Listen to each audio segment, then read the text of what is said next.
There was this old lady who lived on the last house at the end of Chester Street.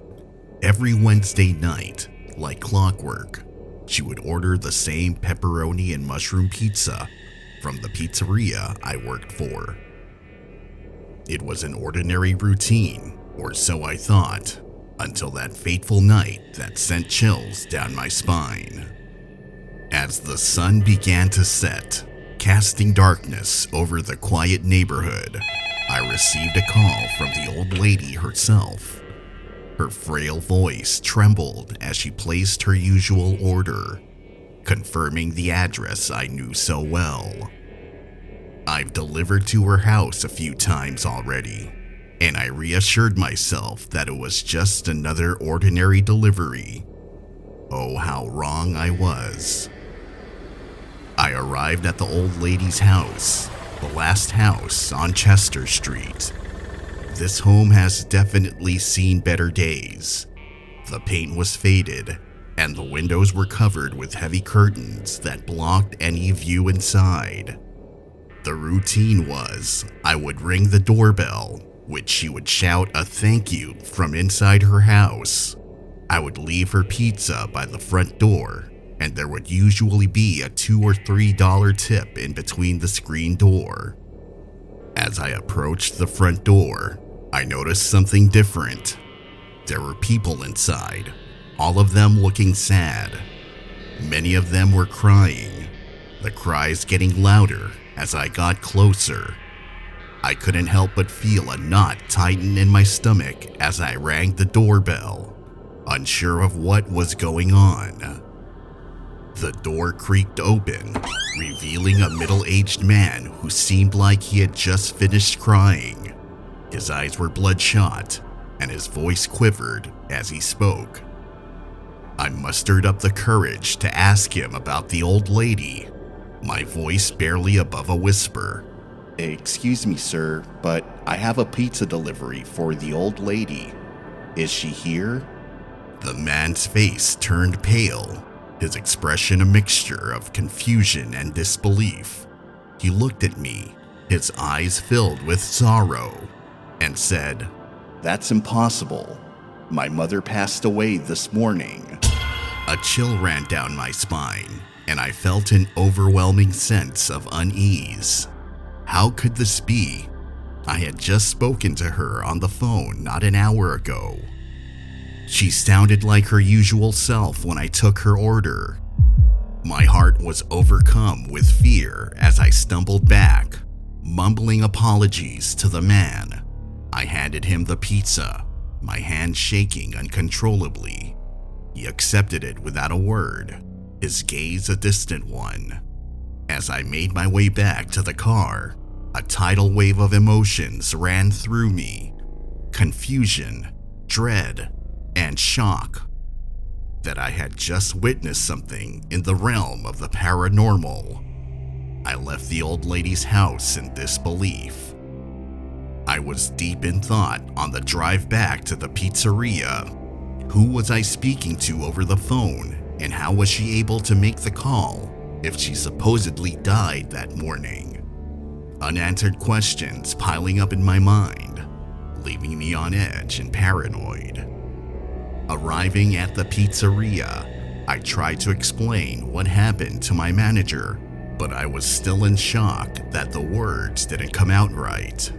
My manager looked at me with concern, and he assured me it was just a coincidence, or a prank maybe. Deep down though, I knew it was something that couldn't be explained. That night, as I lay in bed, I couldn't shake the feeling that I had spoken to a dead person on the phone earlier. The old lady's haunting voice stuck in my head, and I couldn't stop thinking of the grieving family I saw earlier. From that day forward, I avoided Chester Street like the plague. I quit my job at the pizzeria, unable to come to grips with what happened that night, and hoping to put this frightening experience behind me.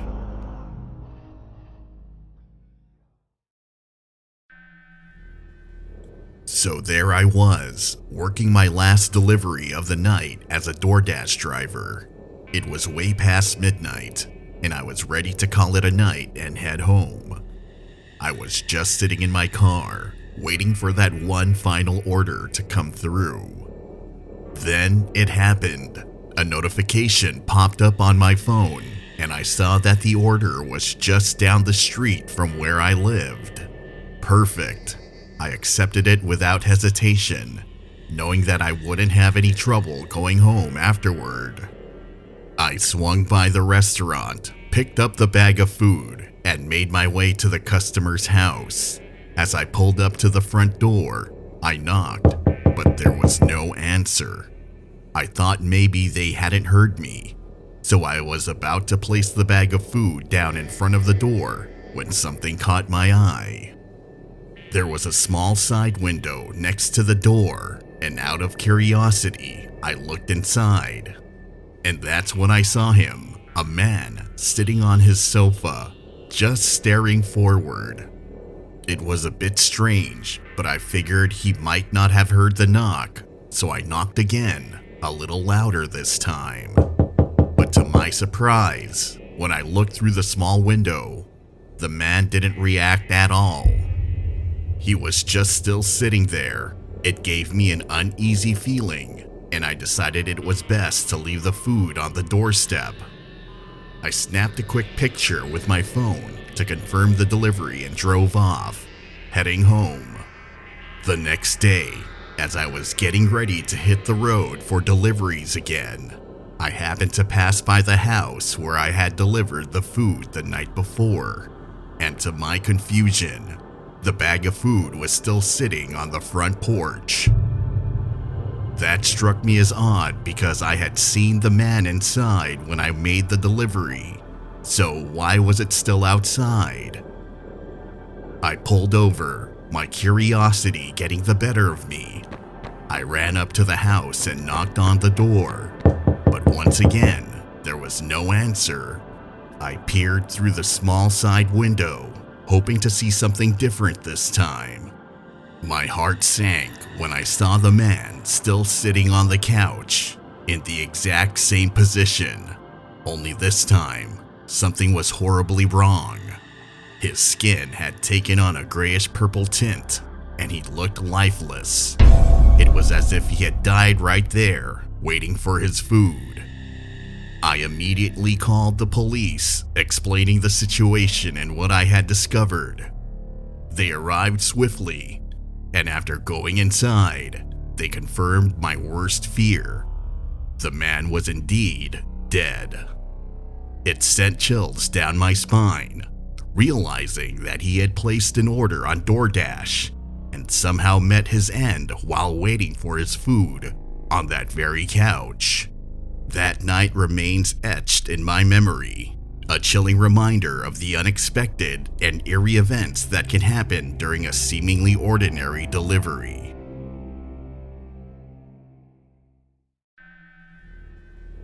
As an Uber Eats delivery driver, I had worked in different parts throughout my city. However, there was one place that always made me feel uneasy, a dangerous part of town, notorious for its gang activity. The cops avoid this area like the plague, and 3/4 of the neighborhood is covered in graffiti. I've delivered here before, and surprisingly, nothing bad happened. That gave me some confidence as I accepted an order that led me back to this neighborhood. It was well past 11 p.m. when I arrived at the housing project. The place had a distinct atmosphere, with people still out and about despite the late hour. The air was thick with the smell of marijuana, and the dimly lit surroundings added an extra layer of tension. But I kept reminding myself that I had been here before without any problems, and that gave me some assurance. Stepping out of my vehicle, I clutched the bag of food tightly, trying to appear calm and composed. However, as soon as I did, my GPS started malfunctioning, making it challenging to locate the exact unit number for the delivery. It was frustrating for me as I scanned the buildings, walking in and out of hallway doors, trying to find the right unit. While I was struggling looking for the unit, I noticed a group of around 6 or 7 gangsters nearby. I caught their attention as I was circling the building, and one of them called out, "Hey, do you need help?" Thoughts raced through my mind as I hurriedly searched for the correct unit. Should I engage with them, leaving me vulnerable?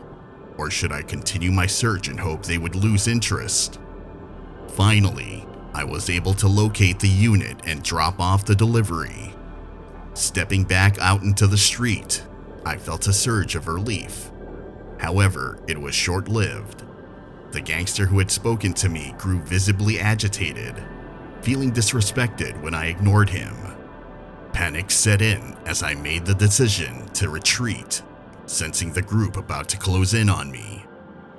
Running back to my car, my heart pounding in my chest, the sound of approaching footsteps only made me run faster. I fumbled with my keys, praying that I could start the engine and get away unharmed. As I peeled out of the area, I couldn't shake the feeling that the gangsters might retaliate, that shots could ring out and pierce through my car. I closed my eyes, anticipating to get hit, but to my relief, nothing happened. I made it out of there, shaken but physically unharmed. That night, the reality of the danger in certain parts of the city became all too clear. The hopefulness I once had was overshadowed by the truth of the risk involved in my job. From then on, I rejected every delivery I got in that neighborhood, becoming aware of the potential dangers that can occur at any moment.